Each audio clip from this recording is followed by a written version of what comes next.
Welcome to the Encore Audio Archives YouTube channel. I'm Taper Dave, and this is my channel. I've uploaded hundreds of talks here that I've recorded at meetings in West LA, and I've also recorded conventions starting in 2013. I've got a bunch of those up. And Walt and Mary Murray, the original owners of Encore Audio Archives, started the company in the 80s, and Walt recorded Joe and Charlie's and a bunch of stuff down in Vista, California. My sobriety date is June 20th of 1994.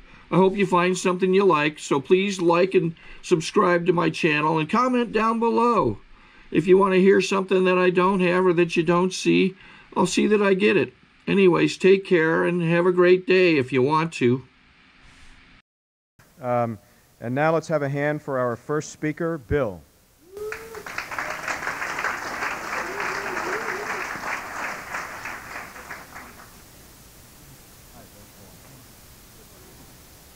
Hi, I'm Bill and I'm alcoholic. Hello, everybody. Hey, Tom.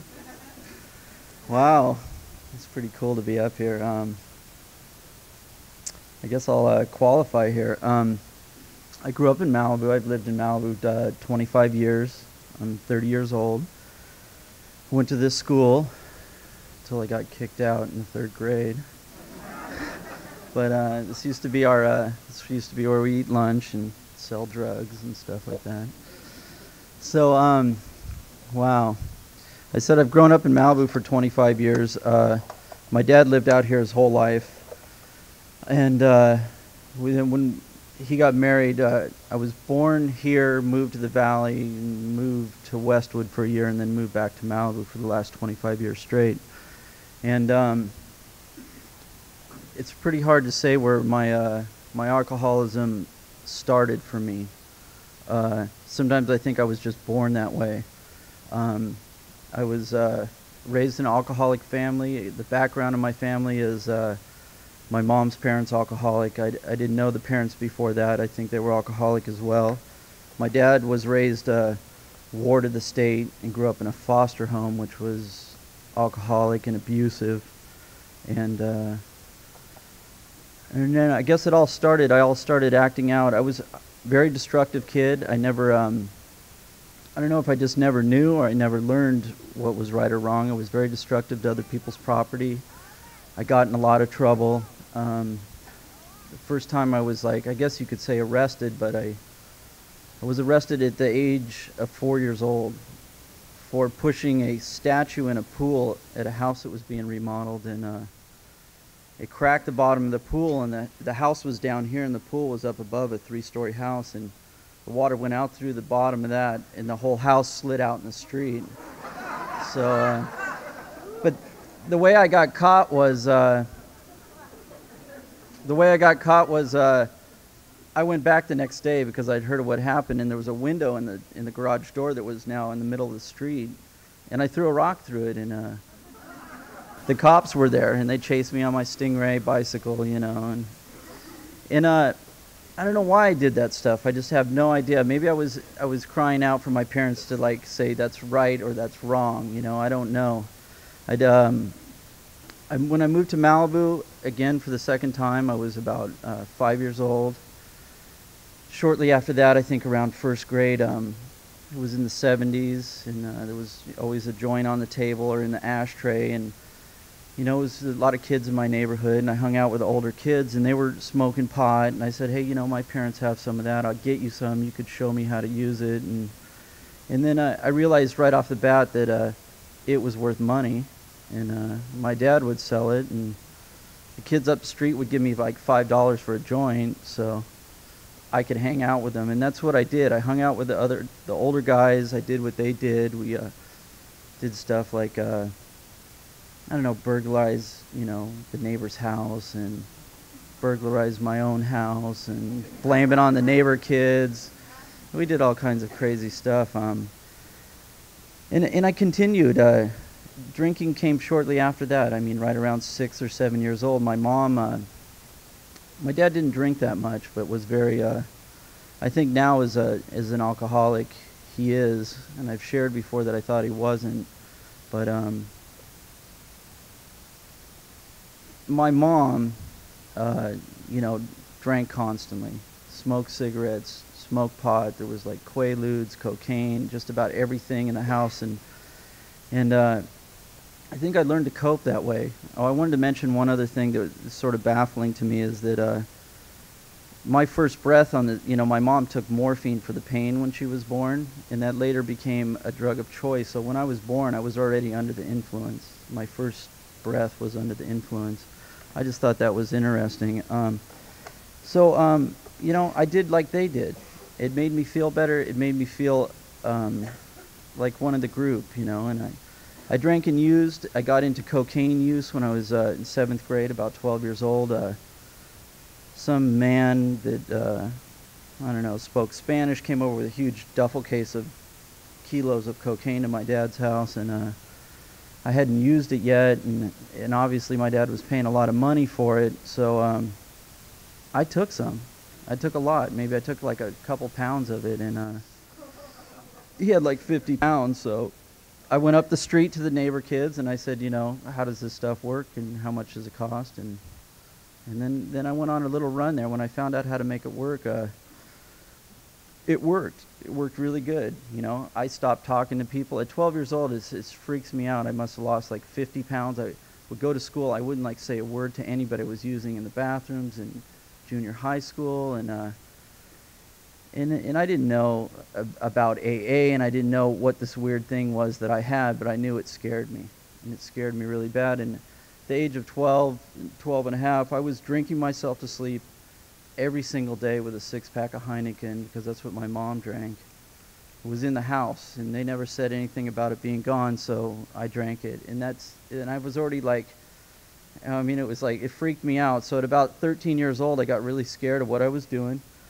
The drugs, that particular batch of drugs ran out, and then I did all kinds of stuff on like Quaaludes and drinking, crash on your 10-speed, go into your friend's house and wake up like 2 days later with your whole face scraped up. And yeah, there's a friend of mine from junior high there. They say I rode home from junior high on the back of the RTD bus hanging onto the sign, but I don't remember. Most of the stuff I don't remember. But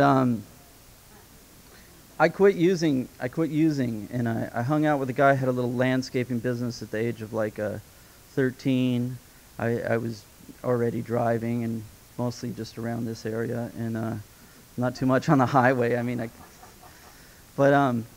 Yeah, and then I hung out with this guy. He's now like a very, like sort of a Bible thumping kind of guy that says only Jesus Christ can save my life. But then it was like no drugs, no alcohol, no caffeine, no cigarettes. And I hung out with him, and I was okay. And I did that till I was about 17. So I had, 4 years clean and sober with no program. And I had a job and a girlfriend, and then I was working on a fishing boat, running a fishing boat, and then I remember going in, just parking the boat one night, coming in after a 16-hour day, and one of the other deckhands was like drinking a beer, and I drank one back. Man, I was out of that job in like a month. I couldn't show up for work anymore. I would have to go out drinking and then sleep on the pier, so they would trip over me when they were there. So I knew I'd show up, and it was just like ridiculous. So it started again there, and things just went on. Lots of arrests in my life. Lots of arrests. At 16, I was arrested for terrorism, which I guess is because if you put a bomb in a car and it blows up, it's a car bomb. And I wasn't like trying to blow up a building or anything. I was just trying to blow up a car. Like it was New Year's Eve, So I got arrested for that. I got arrested for a lot of like not too many like violent things. I threw a couple guys off a cliff once, and I got arrested for attempted murder or something. And nobody died. No one ever died, thank God, in the stuff I did. I drove under the influence for years, and I never killed anybody. It was a good thing. So let's see how much time I have. I got about 10 minutes to get sober here. I started my own business at the age of 20. I really couldn't work for anybody else. I just couldn't handle it, and that seemed to work pretty good. I started making custom leather, anything. Now I find tailor clothing for people. I still have my business, thank God. And I decided to subsidize my income there for a little while by I don't know if it was subsidize my income or subsidize my habit by selling drugs. I think it was more the habit thing, but I started selling cocaine again because I was like so afraid to do the stuff. I figured, why not sell it, you know? Everybody else still likes to do it.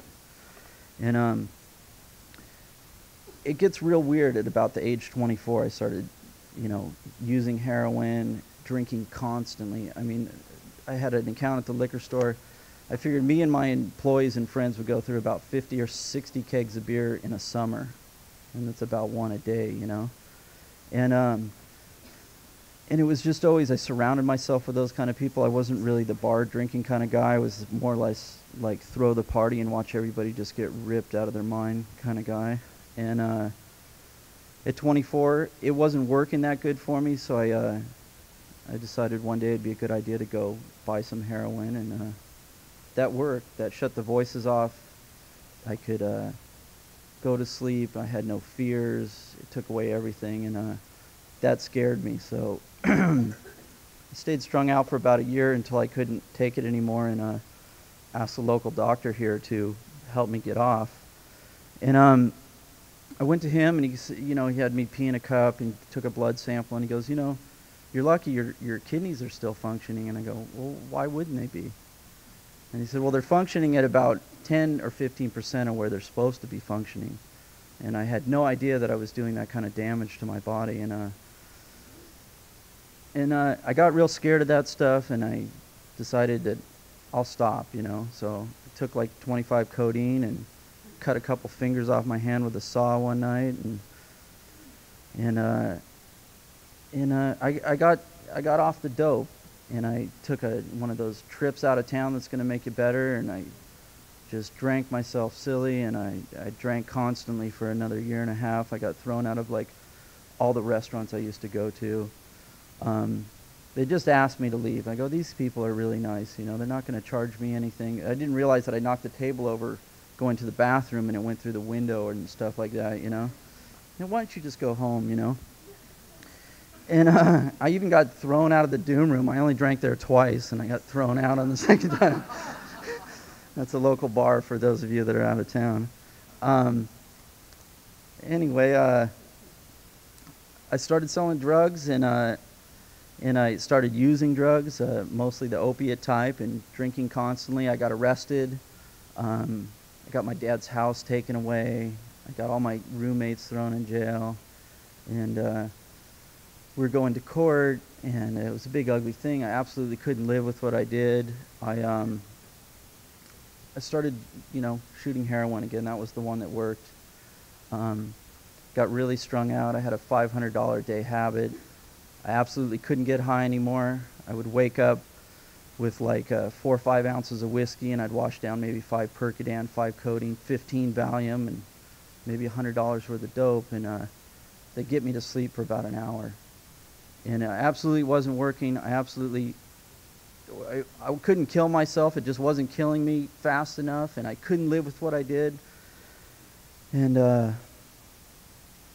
called this lady to get a professional probation report, because my probation report had come back mandatory prison for the 3rd time.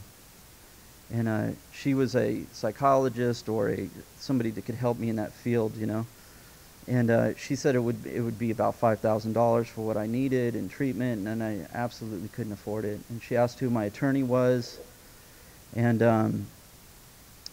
I told her the name of my attorney, and I gave her my phone number, and she never called me back. But a man named Bob called me, and and this is as clear as I can remember it.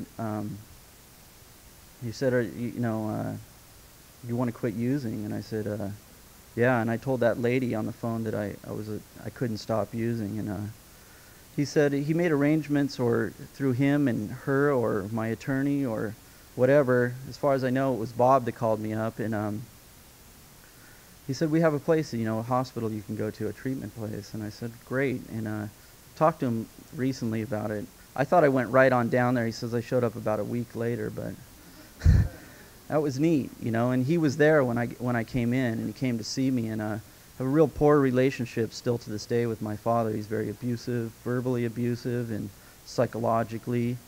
He'll give you something and take it away, and give it to you and take it away. And I moved today, and I've lived in that house for 25 years, and that was such a relief. You know, I've been married now a year, and back to the treatment place. I went there, and I had no money. I had nothing. And Bob came and took me to my first meeting, and I was grateful. He bought me dinner. I mean, I didn't have nothing, you know. And it gave me hope right there, you know. And it's also how my sobriety is today, because the way I was brought into the program through, you know, total loving and caring people that believed in me, and I can now give that to somebody else, you know. I was absolutely hopeless. I had no idea that I was going to live through this. So I went in there and I heard about sobriety, and I went in a group meeting, and about 4 or 5 days after I was there, I decided that I wanted sobriety. I had exactly 31 days from when I entered the treatment center to when I would go to court to trial, and I went there and I got sober, and I didn't sleep for 14 days, and I lost 48 pounds, and I couldn't keep food down, and I started hearing voices, and I would stare at the sun that it would like burn my eyes out so I could go to sleep or something. And I had told the counselor there, you know, it's too crazy to go into, but I ended up in a straitjacket, and in seizures from a Valium detox. I was taking 500 milligrams of Valium a day on top of all that other stuff, you know, I thought I was going to die, and I wanted my sobriety more than anything in the world. And they said, we got to give you something for the seizures. My teeth were cracking, and in a seizure, you know. And I said, no, you know, if I die, I didn't want to die, but I didn't want to get loaded either. So they gave me something, and they promised me, you know, 10 times over that it wouldn't affect my sobriety. And I relaxed, and I passed out for 14 hours. Then I didn't sleep again for another 2 weeks. Showed up in court. Bob came with me. My attorney was there. My father was there, and I don't know what it was exactly I said to the judge, but the original deal going around, I was arrested on 17 felony counts, drugs, possession for sales, and automatic weapons, and I had 12 felony priors, so I was in pretty bad shape. Somewhere along the lines, I asked the judge if I could say something. I pled guilty instead of go through a trial. This 49-year deal got reduced to 17 years, 4 months in the state prison. I agreed to it. I wanted it over. I said something like, I'm through, and I don't want to lie anymore, and I think the police are lying in my case. And I was granted an appeal. And I'd already taken a commitment, you know, God willing, I was allowed to stay out of jail to live in a sober house in Culver City.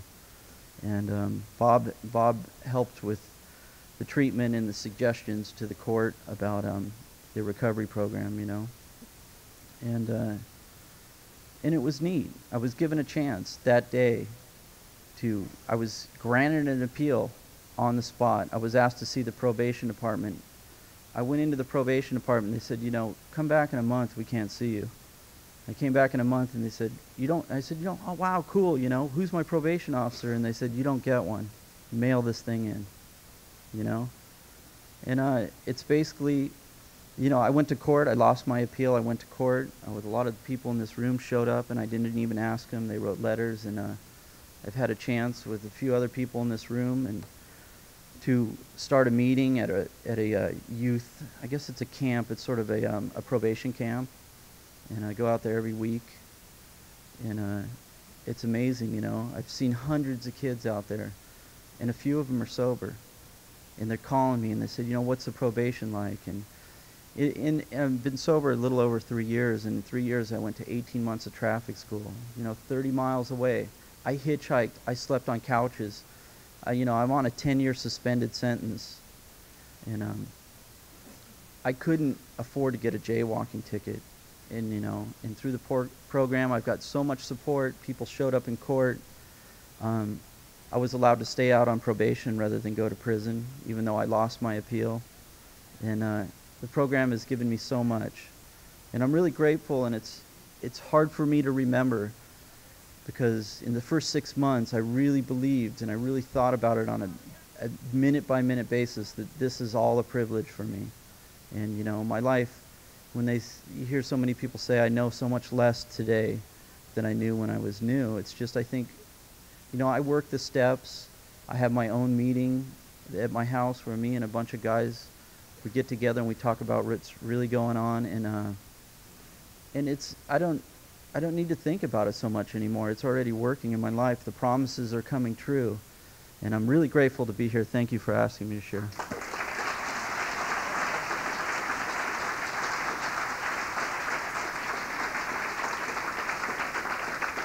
Sorry to interrupt your viewing. Taper Dave here. Just wanted to take a second to ask you to like and subscribe to my channel. Let me know if you like what you're listening. I've got some very good talks here, and this one's a great one. Just curious, do you think this is better than Zoom? Tell me what you think. I can go to press this little arrow button, swipe right to take off, and it would start the motors if I slid this to the right, but I'll wait till I get outside.